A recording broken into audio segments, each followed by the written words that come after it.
Écoute des Lions, les yeux sont rivés sur Moscou, le Sénégal joue contre la Pologne. Au pied des montagnes russes, note le journal Le Quotidien, match prévu à 15h. C'est maintenant, s'exclame l'Observateur. Le Soleil parle d'un jour de vérité pour les Lions. Vox Populi, du jour le plus important pour les Lions. En tous les cas, pour les Échos, les Lions sont prêts à rugir devant Macky Sall. Le chef de l'État est en Russie et va suivre le match au stade du Spartak de Moscou.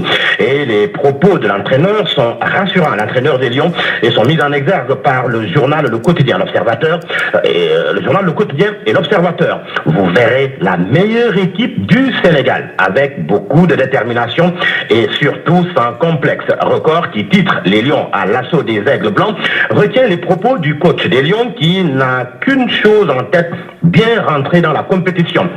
Et ces poulains l'ont bien compris d'ailleurs. En atteste cette sortie du capitaine des Lions.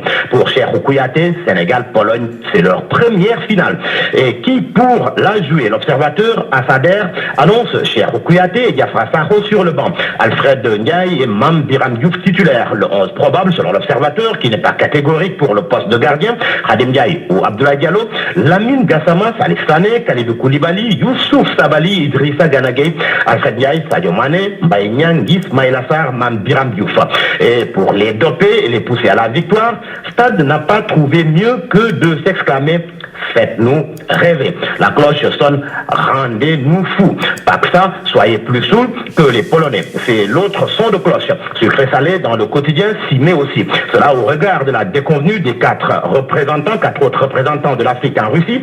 Sucré salé prévient d'abord que les Polonais ne viendront pas dans le stade comme s'ils entraient dans un bar. Alors, au Lion donc, de faire qu'il n'ait pas envie de trinquer après ce match. Le biétiste du journal Le Quotidien de rappeler que jusqu'à présent, sur les montagnes russes, les équipes africaines n'ont connu que des descentes. Il est temps pour eux de vivre enfin l'ivresse des hauteurs. Rendez-vous à 15h pour sauver l'honneur de l'Afrique. Et le Soleil fait état de 1001 bonnes raisons de se surpasser.